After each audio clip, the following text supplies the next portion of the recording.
যে কাজে ঈশ্বরের প্রতি বিশ্বাস আর নিজের প্রতি ভরসা থাকে সেই কাজেই শুভ ফল মেলে। তাই মনে মনে বলি, সব কিছু তোমার উপরে ছেড়ে দিলাম, আমি শুধু আমার কাজটা ভালো করে করব।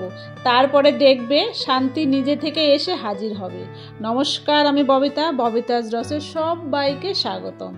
প্রতিদিনের মতো আজও ছুটতে ছুটতে চলে এলাম রান্নাঘরে। ভাবলাম ডাল দিয়ে শুরু করি। মসুর আর মুগ ডাল ভালো করে দুটো ধুয়ে নিলাম, সঙ্গে দিলাম সব সবজি, ফুলকপি, পটল, পেঁপে, কোয়াশ। ডালের মধ্যে দিয়ে 4টা সিটি নামিয়ে নিলাম। এরপরে একটু লবণ আর হলুদ দিয়ে সেদ্ধ ডালটাকে আবারও সুন্দরভাবে ফুটিয়ে নিলাম। লবণ আর হলুদ দিয়ে ডালটাকে সুন্দর করে ফুটিয়ে নিলাম। আর এইদিকে দেখো, আমার রান্নাঘরে যেন রামধনুর মেলা বসেছে, সব রঙের সবজি একসাথে। যত দেখছি তত মনটা ভালো হয়ে যাচ্ছে। কড়াই অল্প সাদা তেল, পাঁচফোড়ন, তেজপাতা আর কালো জিরা ফোড়নে দিলাম। ফোড়নটা যখন কালো হয়ে এলো, পেঁয়াজ, টমেটো, ক্যাপসিকাম, মটরশুঁটি সব কিছু অল্প লবণ দিয়ে ভেজে নেব। সবজিগুলো ঢাকা দিয়ে একটু ভেজে নেব। ভাজা হয়ে গেলে আমি যে ডালটা ফুটিয়ে নিলাম সেই ঘন থকথকে ডালটা দিলাম। সবজির সঙ্গে ভালো করে মিশিয়ে নিলাম।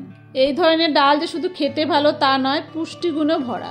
কত রকমের সবজি একসঙ্গে খাওয়ানো যায় বোঝাই যায় না। যারা বাচ্চাদের একটু হেলদি খাওয়াতে পছন্দ করো, তারা নিশ্চিন্তে এই ধরনের ডাল বানিয়ে খাওয়াতে পারো।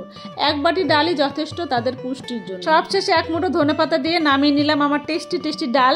আমার রেসিপিটা ভালো লাগলে অবশ্যই একটা লাইক, কমেন্ট, শেয়ার করো।